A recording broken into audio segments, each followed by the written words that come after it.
இந்த மே மாதத்திற்கான மே 2026க்கான வாக்குத்தத்த வசனம் நியாயாதிபதிகள் 6ஆம் அதிகாரம் 16வது வசனம். நியாயாதிபதிகள் 6வது அதிகாரம் 16வது வசனம். அதற்கு கர்த்தர், நான் உன்னோடே கூட இருப்பேன், ஒரே மனுஷனை முறியடிப்பது போல நீ மீதியானியரை முறியடிப்பாய் என்றார். ஆமென். திரும்பி நம்ம படிக்கலாம். நான் உன்னோடே கூட இருப்பேன், ஒரே மனுஷனை முறியடிப்பது போல நீ மீதியானியரை முறியடிப்பாய் என்றார். ஹல்லேலூயா, ஹல்லேலூயா. இந்த மாதம் ஆண்டவர் உங்களையும் என்னையும் பார்த்து சொல்லுகிறார், அவர் உங்க கூட இருந்து உங்களுக்கு விரோதமாய் வருகிற சாத்தானின் கிரியைகள் எல்லாவற்றையும் ஆண்டவர் முறியடித்து உங்களுக்கும் எனக்கும் ஜெயத்தை தருவார். ஹல்லேலூயா. அதை எடுத்துக்கொள்கிறீங்க, இந்த வாக்குத்தத்தத்தை ஏற்றுக்கொள்கிறீங்கன்னா நீங்க கைகளை தட்டி ஆண்டவருக்கு நன்றியை செலுத்தலாம். ஆண்டவர் உங்களுக்கு இந்த மாதம் ஜெயத்தை தருவார். அவர் உங்க கூட இருந்து உங்களுக்கு ஜெயத்தை தருவார். ஹல்லேலூயா. யார் இந்த மீதியானியர்கள் அப்படின்னு நம்ம பார்க்க போறோம். ஆனா இந்த மாதம் வாக்குத்தத்தத்திற்காக ஆண்டவருக்கு நாம் நன்றியை செலுத்தலாம். ஹல்லேலூயா, ஹல்லேலூயா. இஸ்ரவேல் ஜனங்கள் கானான் தேசத்திற்குள்ள வந்தாங்க.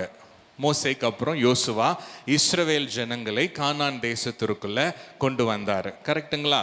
கொண்டு வந்ததுக்கு அப்புறம் யோசுவா நிறைய கானான் தேசத்திற்குள்ள நிறைய ஜனங்களை, புறஜாதி ஜனங்களை வெளியே தள்ளிவிட்டாங்க. ஆனால் சில ஜனங்கள் அந்த இஸ்ரவேல் தேசத்துக்குள்ளேயே தங்கி இருந்தாங்க. சில புறஜாதி ஜனங்கள் இஸ்ரவேல் தேசத்திற்குள்ள தங்கி இருந்தாங்க. புரியுதுங்களா உங்களுக்கு? அதுக்கப்புறம் யோசுவா இறந்து போய்விட்டார். இதை ஆண்டவர் இஸ்ரவேல் ஜனங்களை சோதிப்பதற்காகவே வைத்திருந்தார். நீங்க 3வது அதிகாரம் 2வது அதிகாரம்லாம் படிச்சு பார்த்தீங்க, நியாயாதிபதிகள்னா தெரியும். ஆண்டவர் இஸ்ரவேல் ஜனங்க எவ்வளவு உண்மையா இருக்கிறாங்க. இந்த புறஜாதி ஜனங்கள், மற்ற தெய்வங்களை ஆராதிக்கிற ஜனங்க இந்த இஸ்ரவேல் ஜனங்க கூட இருந்தாலும் இஸ்ரவேல் ஜனங்கள் என்னை மாத்திரம் நோக்கி பார்க்கிறாங்களா அப்படின்னு ஆண்டவர் இவர்களை சோதித்து அறிவதற்காக சில புறஜாதி ஜனங்கள் இஸ்ரவேல் ஜனங்கள் கூட இருந்தாங்க.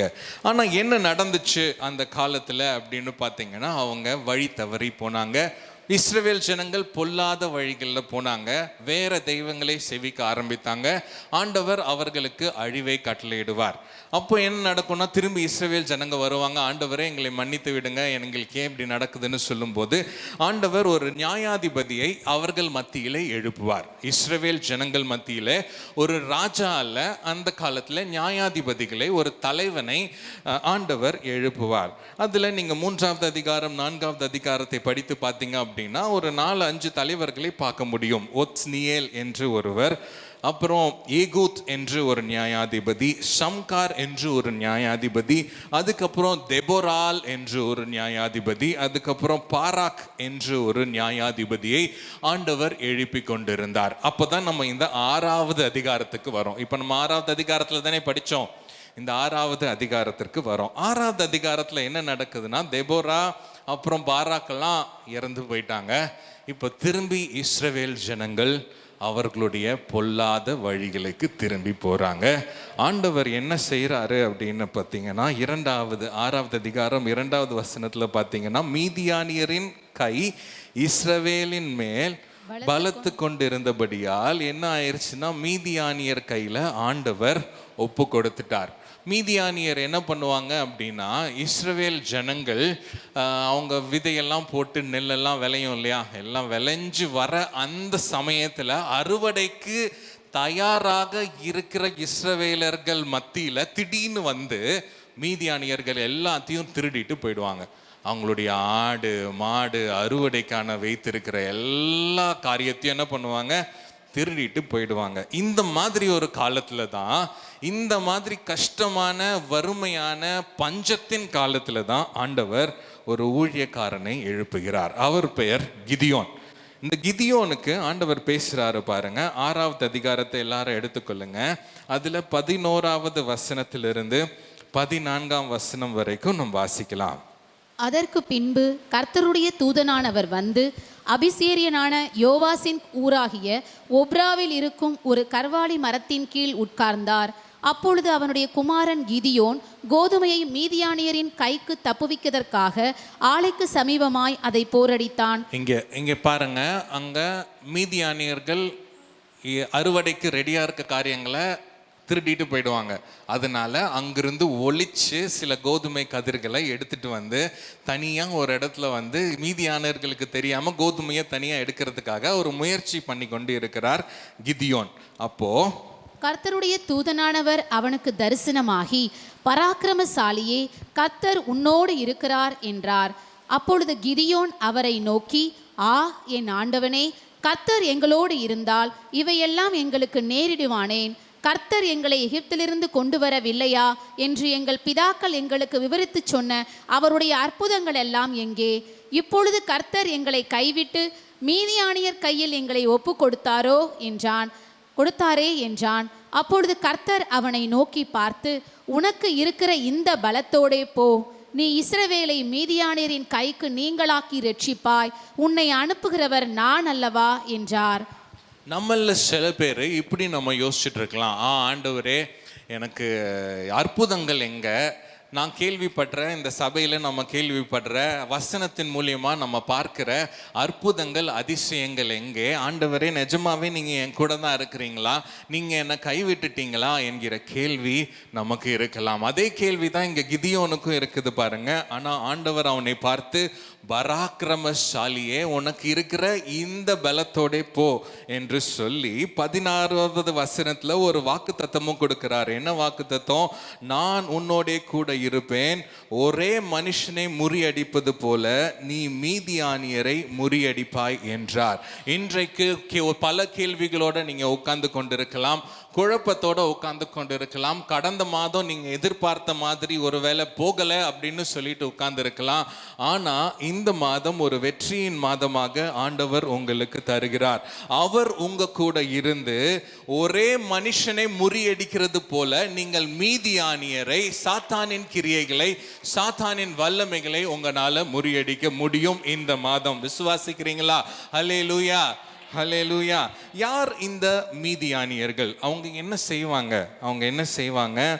அவங்கள அழிக்க நம்ம என்ன செய்ய வேண்டும்? ஆண்டவர் நமக்கு வாக்கு கொடுத்திருக்கிறார். ஆனால் யார் இந்த மீதியானியர்கள்? அவங்க என்ன செய்வாங்கன்னு நமக்கு புரியணும் பாருங்க. அந்த மீதியானியர்களின் ஆவியை அழிப்பதற்கு நாம என்ன செய்ய வேண்டும் என்றும் நம்ம தெரிந்து கொள்ள வேண்டியது அவசியம். இந்த மீதியானியர்கள், ஆபிரகாம் உங்க எல்லாருக்கும் தெரியும், கரெக்டுங்களா?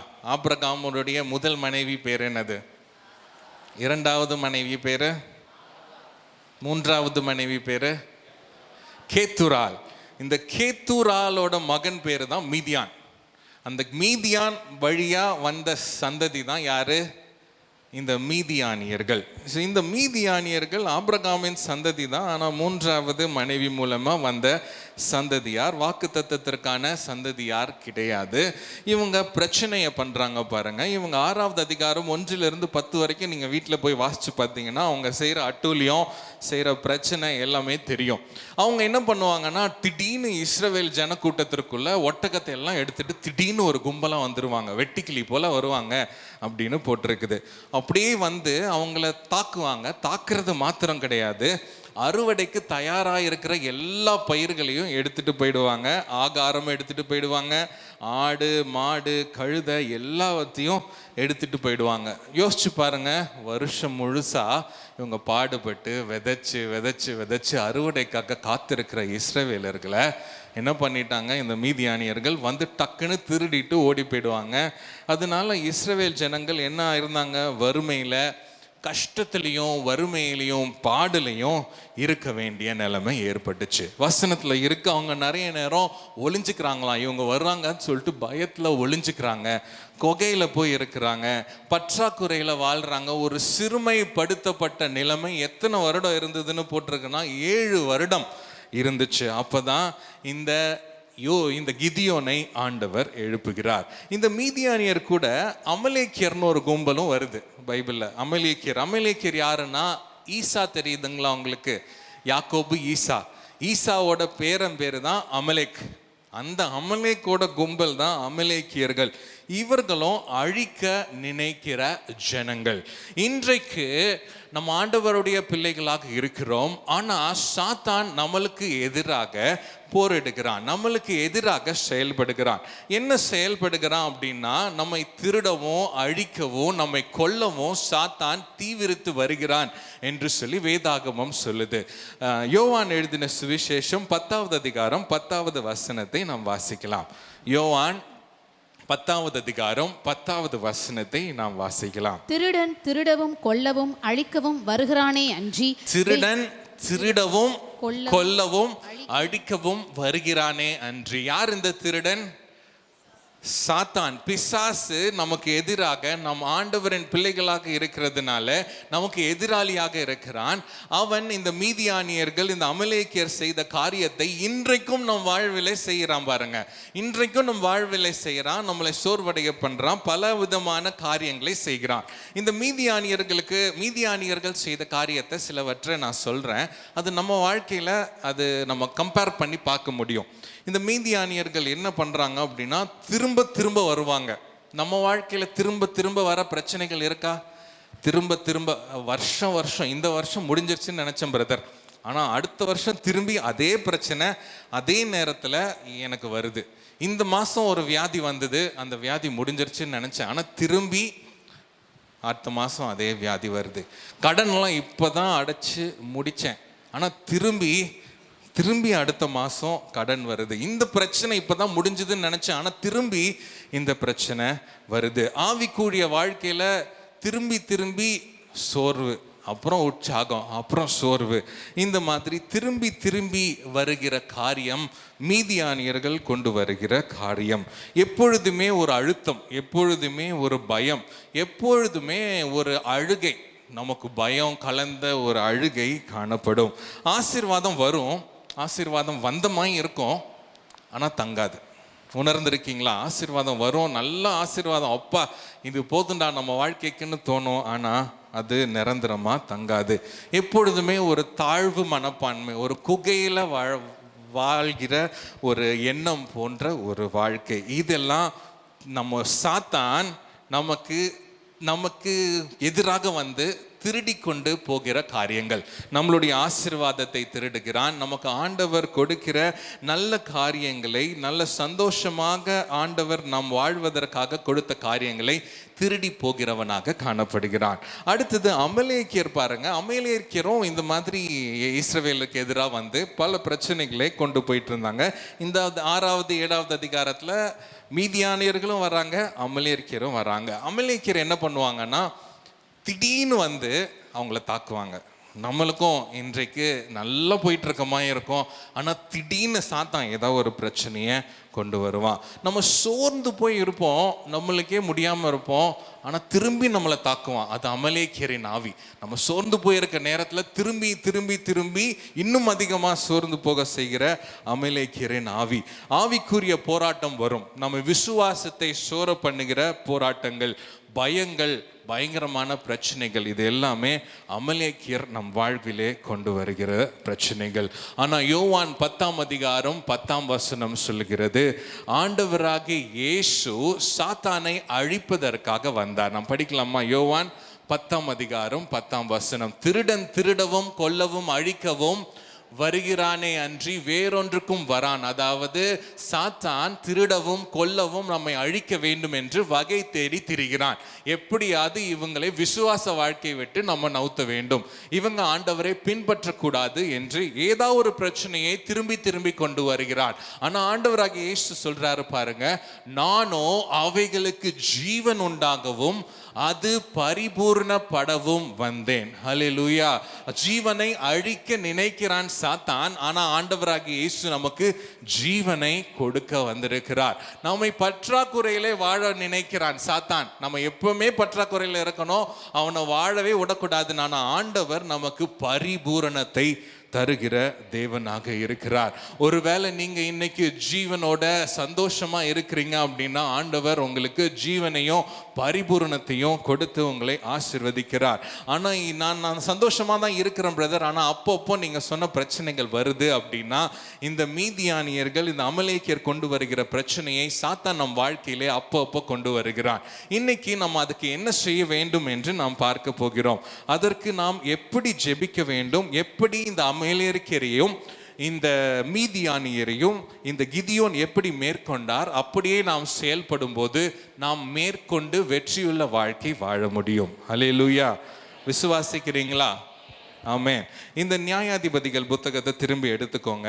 இந்த 6வது அதிகாரத்துல ஆண்டவர் வாக்கு கொடுக்கிறார். என்ன வாக்கு கொடுக்கிறார்? நான் உன்னோட கூட இருப்பேன், ஒரே மனுஷனை முறியடிப்பது போல நீ மீதியானியரை முறியடிப்பாய் என்றார். இந்த வாக்குத்தத்தத்தை கிதியோனிடம் கொடுக்கிறார். கிதியோனை பார்த்து நீ பராக்கிரமசாலி என்று சொல்கிறார். பயந்து கொண்டிருந்த ஒரு மூலையில போரடித்து கொண்டிருந்த கிதியோனை பார்த்து பராக்கிரமசாலியே என்று சொல்கிறார். ஒருவேளை நீங்க இன்னைக்கு சோர்ந்து போய், ஒருவேளை பிரச்சனைகள்னால அழுத்தப்பட்டு அழுகையில நீங்க இருக்கலாம், கவலைப்பட்டு கொண்டிருக்கலாம். போன வருடம் போன மாதங்கள் எல்லாம் நான் நினைச்ச மாதிரி போகலையேன்னு யோசிச்சு கொண்டு இருக்கலாம். ஆனா ஆண்டவர் இந்த மாதம் உங்களுக்கு பலனை தருகிறவராக இருக்கிறார். உங்களை பார்த்து பராக்கிரமசாலியே என்று கூப்பிடுகிறார். நீங்க அமலேக்கியர் மேலையும் நீங்க மீதியானியர்கள் மேலையும் வெற்றி அடைய உங்களுக்கு பலனை ஆண்டவர் தரப்போகிறார். சாத்தானின் மேல அதிகாரமுடைய ஜனங்கள் நாமோ வெற்றி அடைய ஆண்டவர் செய்ய போகிறார்.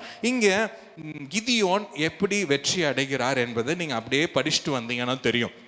6வது அதிகாரம் முழுசா படிக்கலாம். 7வது அதிகாரத்துல ஒரு கூட்டத்தை கூட்டுறாரு. அதுக்கப்புறம் அந்த கூட்டத்துல இருந்து எத்தனை பேரை ஆண்டவர் தெரிந்தெடுக்க சொல்றாரு? 1000 பேரா 2000 பேரா? 300 பேரை தான் ஆண்டவர் தெரிந்தெடுக்க சொல்கிறார். அந்த 300 பேரை ஆண்டவர் தெரிந்தெடுத்து அவர்கள் மூலியமா ஒரு காரியத்தை செய்கிறார். நம்ம 7ஆம் அதிகாரத்தை எடுத்துக்கொள்ளலாம். 7ஆம் அதிகாரத்துல 19, 20வது வசனத்தை நாம் வாசிக்கலாம். நடு ஜாமத்தின் துவக்கத்தில் ஜாமக்காரரை மாற்றி வைத்த பின்பு கிதியோனும் அவனோடு இருந்த 100 பேரும் அந்த ஜாமத்தின் துவக்கத்திலே பாளையத்தின் முன்னணியில் வந்து எக்காளங்களை ஊதி தங்கள் கையில் இருந்த பானைகளை உடைத்தார்கள்.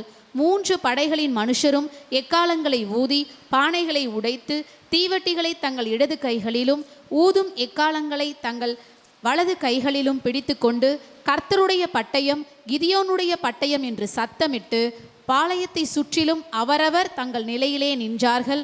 அப்பொழுது பாளையத்தில் இருந்தவர்கள் எல்லாரும் சிதறி கூக்குரலிட்டு ஓடி போனார்கள். ஆமென். இங்க 20வது வசனத்தை பாருங்க. 3 காரியங்கள், 3-4 காரியங்களை இவங்க செய்றாங்க. 20வது வசனம் எடுத்துக்கிட்டீங்களா? முதலாவது என்ன காரியத்தை பண்றாங்க?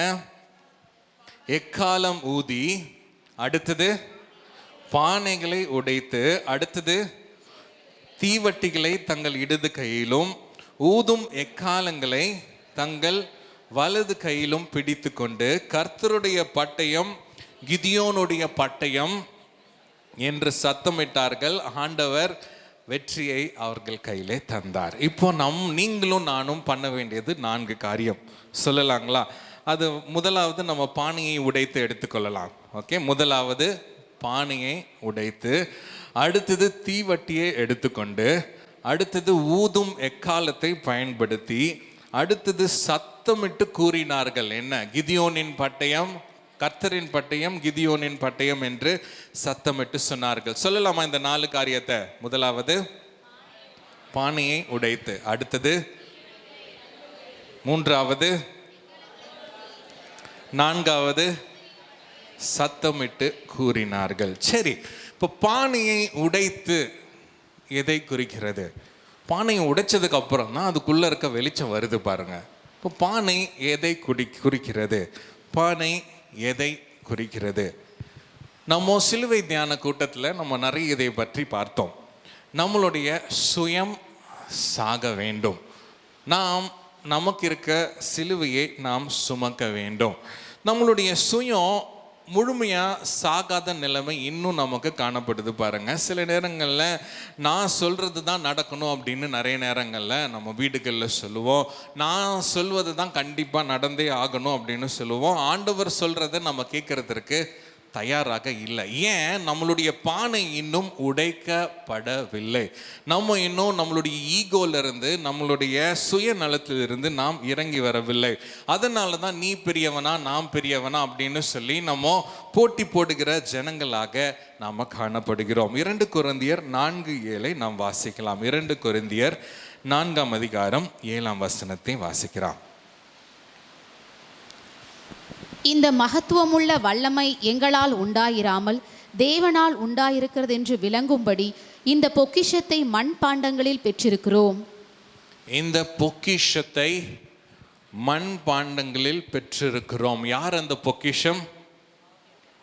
ஆவியானவர் தான் அந்த பொக்கிஷம். மண்பாண்டம் அப்படின்றது நம்ம, கரெக்டுங்களா? மண்பாண்டம் என்கிறது நாமோ ரொம்ப உடைக்கப்படுகிறவர்.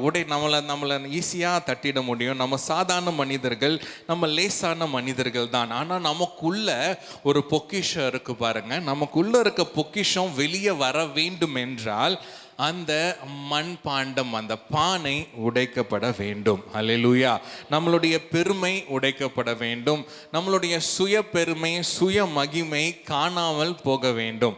அப்பொழுதுதான் நம்மளுடைய குழப்பங்கள் எல்லாம் தீர்ந்து ஆண்டவராகிய இயேசு நம் மூலியமாக வெளிப்படுவார். நமக்குள்ள இருக்கிற வெளிச்சம், ஆண்டவராகிய இயேசு கிறிஸ்துவின் வெளிச்சம், வார்த்தை வெளியே வரணும் அப்படின்னா நம்மளுடைய பானை உடைக்கப்பட வேண்டும். அல்லேலூயா. ஒத்துக்கிறீங்களா? முதலாவது என்ன செய்ய வேண்டும்? பானையை உடைக்க வேண்டும். பானையை உடைச்சாதான் அடுத்தது என்ன வரும்? வெளிச்சம் வெளியே வரும். அடுத்த வசனம் நாம் வாசிக்கலாம். 2வது காரியத்தை நாம் பார்க்க போகிறோம். அதாவது தீவட்டிகள். வெளிச்சம் வெளியே வர வேண்டும் என்றால் பானை உடைக்கப்பட வேண்டும். 2 பேதுரு 1ஆம் அதிகாரம் 19வது வசனத்தை வாசிக்கலாம். அதிக உறுதியான தீர்க்க தரிசன வசனமும் நமக்கு உண்டு. பொழுது விடிந்து விடிவெள்ளி உங்கள் இருதயங்களில் உதிக்கும் அளவும் இருளுள்ள ஸ்தலத்தில் பிரகாசிக்கிற விளக்கை போன்ற அவ்வசனத்தை கவனித்திருப்பது நலமாயிருக்கும். வாழ்க்கை குழப்பமானது தான் பாருங்க. ஆனா பொழுது விடிந்து விடிவெள்ளி உங்கள் இருதயங்களில் உதிக்கும் அளவும் இருளுள்ள ஸ்தலத்தில் பிரகாசிக்கிற விளக்கை போன்ற அவ்வசனத்தை கவனித்திருப்பது நலமா இருக்கும். அதாவது நம் தேவனுடைய வசனத்தை தியானிக்க வேண்டும். எந்த அளவுக்கு தியானிக்க வேண்டும் என்றால் அதிலிருந்து தெளிவாக, இங்க விடிவெள்ளின்றது இயேசு கிறிஸ்துவை குறிக்கிறது.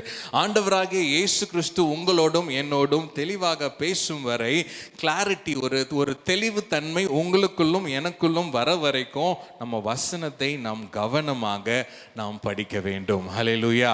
வசனத்தை தெளிவாக படிக்கும் பொழுது அது நம் பாதைக்கு வெளிச்சமாக இருக்கும். சங்கீதம் 119 105ஆம் வசனத்தை நாம் வாசிக்கலாம். சங்கீதம் 119 105. உம்முடைய வசனம் என் கால்களுக்கு தீபமும் என் பாதைக்கு வெளிச்சமுமாய் இருக்கிறது.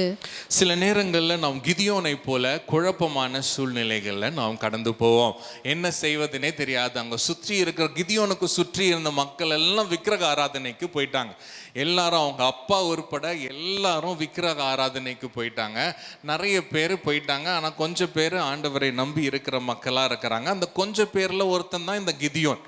அந்த கிதியோன் குழப்பத்திலையும் ரொம்ப தடுமாற்றத்திலையும் ஒரு பயந்து போய் ஒளிஞ்சு வாழ்கிற ஒரு நிலைமையில் இருக்கும் பொழுது தான் ஆண்டவருடைய வார்த்தை அவனுக்கு நேராக வருது. ஆண்டவருடைய வார்த்தை அவனுக்கு நேராக வந்து அவனை பலப்படுத்தி அவனை பராக்கிரமசாலியே என்று கூப்பிடுது. நீங்கள் ஒளிஞ்சு வாழும் பொழுது, இல்லைனா பயத்தில் வாழும் பொழுது, என்ன நடக்க போகுதுன்னே தெரியாமல் நீங்கள் வாழும்போது உங்களை பலப்படுத்தக்கூடியது ஒன்றே ஒன்று தான்.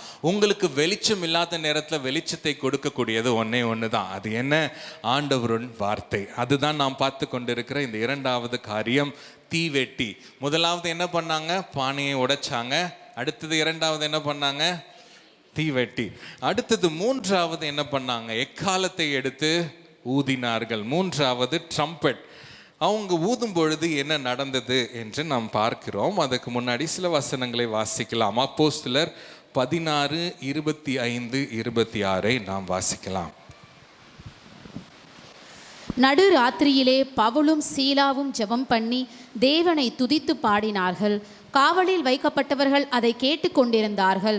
சடுதியிலே சிறைச்சாலையின் அஸ்திபாரங்கள் அசையும்படியாக பூமி மிகவும் அதிர்ந்தது. உடனே கதவுகளெல்லாம் திறவுண்டது, எல்லாருடைய கட்டுகளும் கழன்று போயிற்று. இந்த நம்மளை எப்பொழுதுமே ஒரு அடிமைத்தனத்தில் வைத்திருக்கிற ஆவிகள், நம்மை எப்பொழுதுமே ஒரு குழப்பத்தில் வைத்திருக்கிற ஆவிகள், நம்ம கிட்ட இருந்து ஆசீர்வாதத்தை திருடும் ஆவிகள், நமக்கு பிரச்சனை கொண்டு வர்றது இல்லை நம்மை சிறைப்படுத்துகிற ஆவிகள் எப்போ நடுங்கும் என்றால், நம் ஆண்டவரை துதித்து நாம் பாடும் பொழுது, நம் ஆண்டவரை ஆராதிக்கும் பொழுது, விடுதலையோட ஆண்டவரின் நாமத்தை உயர்த்தும் பொழுது அவர்களுடைய அஸ்திபாரம் நடுங்க ஆரம்பிக்கும். அவங்க உங்க மேல, உங்க குடும்பத்தின் மேல வைத்திருக்கிற அதிகாரங்கள் நடுங்க ஆரம்பிக்கும். சாத்தான் உங்க மேல வைத்திருக்கிற ஒரு கிரிப், உங்களை பிடித்து வைத்திருக்கிற காரியங்கள், அது உங்க கடன் பிரச்சனையா இருக்கலாம், இல்லைன்னா உங்களுக்கு வருகிற வியாதியா இருக்கலாம், அது ஒரு நடுக்கத்தை காண ஆரம்பிக்கும். எப்போ நீங்களும் நானும் ஆண்டவரை துதித்து ஆண்டவரை பாடும் பொழுது, நம் ஆண்டவரை நோக்கி பார்த்து அவரின் வல்லமையை நாம் நோக்கி பார்த்து துதித்து பாடும் பொழுது நடுக்கம் ஏற்படும். நமக்கு இல்லை, சாத்தானின் அதிகாரங்களுக்கு ஒரு நடுக்கத்தை ஏற்படுத்துவார். அந்த நடுக்கத்தை ஏற்படும் பொழுது இங்கே என்ன நடந்துச்சு, பவுலும் சீலாவும் ஈஸியாக அங்கேருந்து வெளியே வந்திருக்கலாம். அங்கே இன்னொரு அற்புதமும் நடக்குது.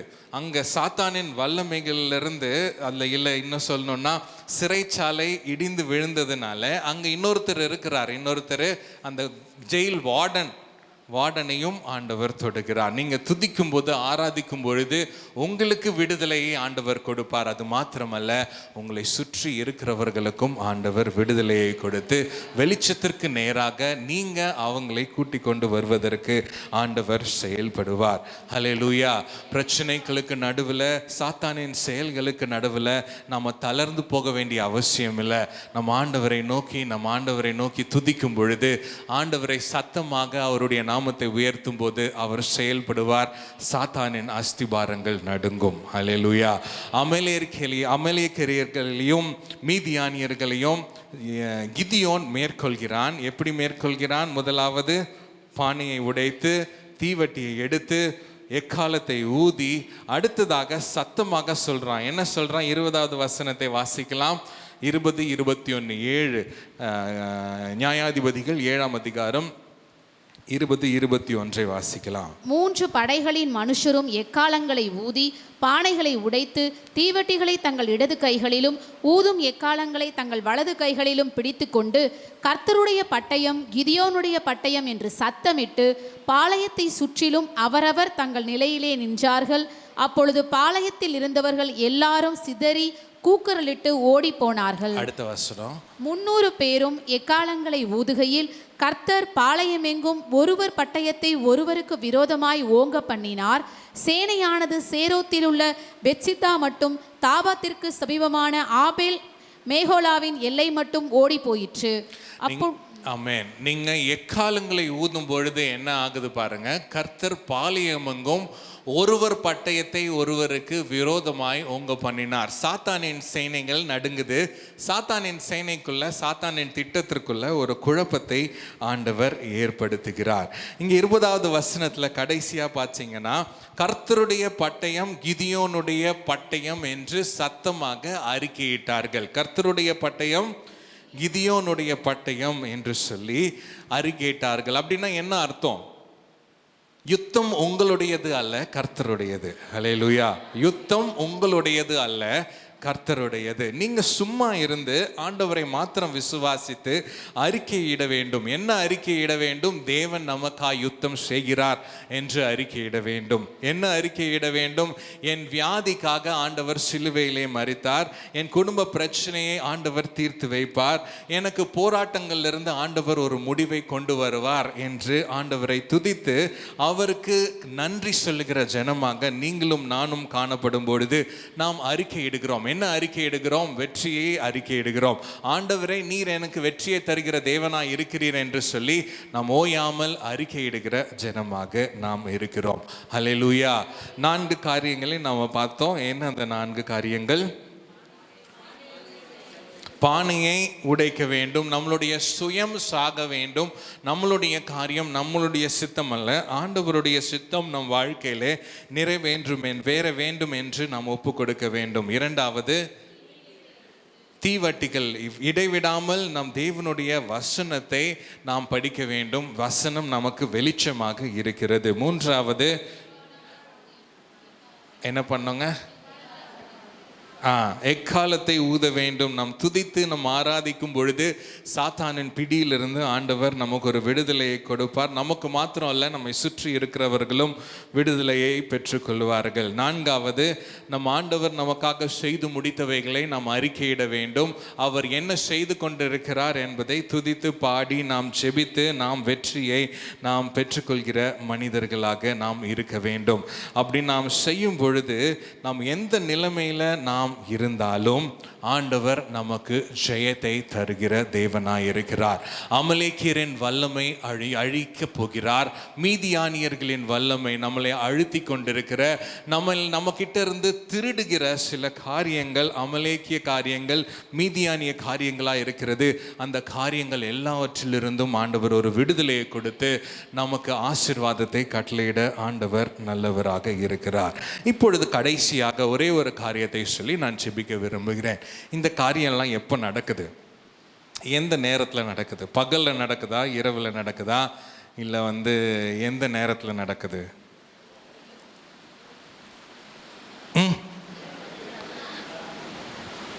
இரவில் நடக்குது. கரெக்டுங்களா? நல்லா படித்து பார்த்தீங்கன்னா இந்த 7வது அதிகாரத்தில் இருட்டில் நடக்குது.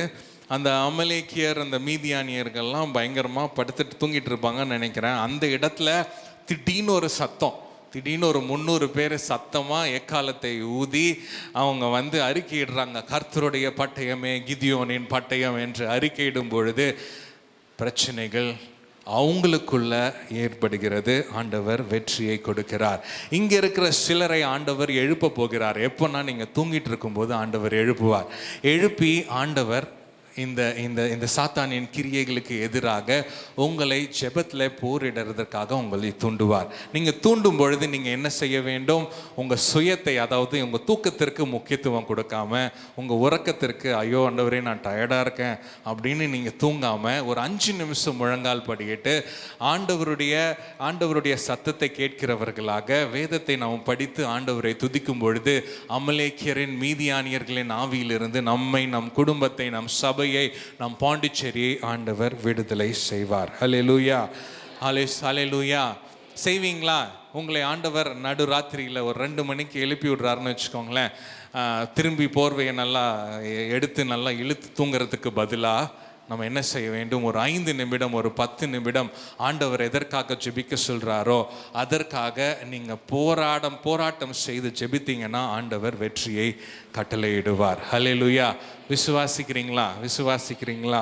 ஆண்டவருக்கு சித்தமாக இருந்தால் நம்மளும் ஒரு மாதத்தில் ஒரு நாள் நம்ம இரவில் கூடி நம்ம இரவு ஜெபத்தில் நம்ம சாத்தானின் வல்லமைகளுக்கு எதிராக நாம் போரிட்டு நாம் ஜெபிப்போம். ஹல்லேலூயா. ஆனால் இப்பொழுது நீங்கள் உங்களை ஆண்டவர் எழுப்பும் பொழுது, உங்களை ஆண்டவர் தட்டும் பொழுது, உங்களுக்கு தூக்கத்தில் இருந்து முழிப்பை ஆண்டவர் கொடுக்கும் பொழுது, அது எந்த மணியாக இருந்தாலும் 2, 3, 4 இருந்தாலும் கொஞ்ச நேரம் நீங்கள் ஜெபிக்கும் பொழுது ஆண்டவர் பெரிய வெற்றியை நமக்கு கட்டளையிடுவார். நம்ம எழுந்து நின்று நம்ம எல்லாரும் சேர்ந்து நாம் ஜெபித்து நாம் திருவிருந்திற்கு ஆயத்தமாக போகிறோம்.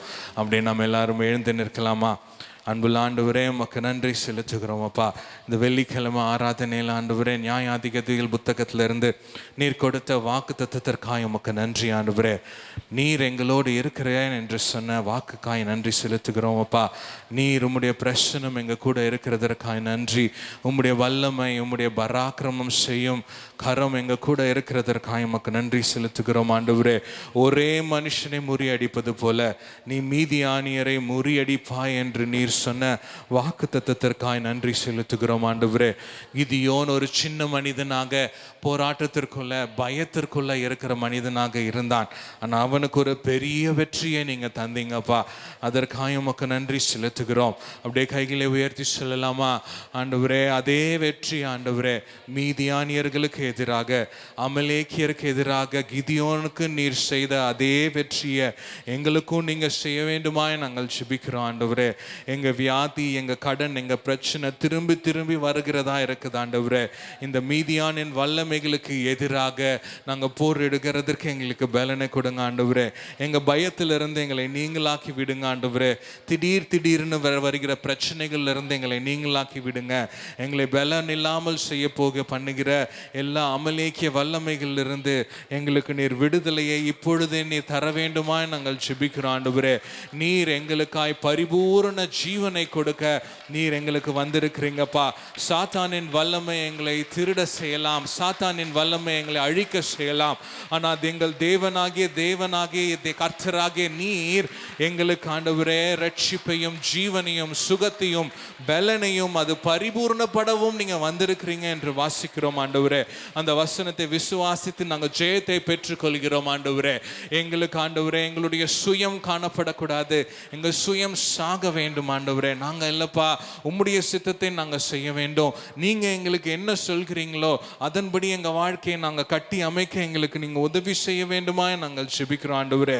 நீரே எங்கள் வெளிச்சமா இருக்கிறீங்கப்பா. எங்க பாதைக்கு வெளிச்சம் உம்முடைய வசனமா இருக்கணும்ப்பா. வேறொருவருடைய சத்தம் இல்லை ஆண்டவரே. உம்முடைய சத்தத்தை மாத்திரம் நாங்கள் நம்புகிறவர்களாய் நாங்கள் வாழ எங்களுக்கு உதவி செய்யுங்க ஆண்டவரே. உம்மை நாங்கள் எப்பொழுதும் துதிக்கிற துதி எங்க நாவில் இருக்க எங்களுக்கு உதவி செய்யுங்க. நாங்கள் எப்பொழுதும் துதிக்கும் பொழுது சாத்தா எங்க கிட்ட நெருங்கவே முடியாது. ஏன்னா அவன் நடுங்கிறவனாக காணப்படுவான், அவன் நடுங்கி நாசமாய் போகிறவனாக காணப்படுவான். நீர் எங்களுக்கு வெற்றியை தர போறீங்கப்பா. நாங்க உம்மை துதித்து கொண்டே இருக்க எங்களுக்கு உதவி செய்யுங்க. உம்முடைய வெற்றியை, நீர் எங்களுக்கு தரப்போற வெற்றியை நாங்கள் அறிக்கையிட்டு கொண்டே இருக்க உதவி செய்யுங்க. நீங்க எங்க கூட இருக்கிறீங்க என்பதை நாங்க ஒவ்வொரு நாளும் உணரணும் ஆண்டவரே. ஒவ்வொரு நாளும் உணர்ந்து உம்ம கூட ஜீவிக்க, உங்களோடு சேர்ந்து நாங்கள் வெற்றி பெற எங்களுக்கு நீர் உதவி செய்ய வேண்டுமா நாங்கள் ஜெபிக்கிறோம் அப்பா. நாங்கள் எங்களை முழுவதுமாய் தாழ்த்தி நாங்கள் ஒப்பு கொடுக்கிறோம் ஆண்டவரே. ஒருவேளை எங்களில் சிலரை நீங்கள் இரவில் நீங்கள் எழுப்புவீங்கனாலும் நாங்கள் உமக்கென்று ஆண்டவரே முழங்கால் படியிட்டு உம்மை நோக்கி பார்க்கிற மனிதர்களாய் நாங்கள் ஜீவிப்போம் என்று ஒப்பு கொடுக்கிறோம் ஆண்டவரே. அதற்கான பலத்தையும் சத்துவத்தையும் நீர் எங்களுக்கு தர வேண்டுமாய், நீர் எங்களை ஆசீர்வதிக்க வேண்டுமாய் நாங்கள் ஜெபிக்கிறோம் அப்பா. அப்படியே நீர் செய்கிறதற்காக உமக்கு நன்றி செலுத்துகிறோம். இயேசுவின் நாமத்தில் ஜெபிக்கிறோம் நல்ல பிதாவே, ஆமென்.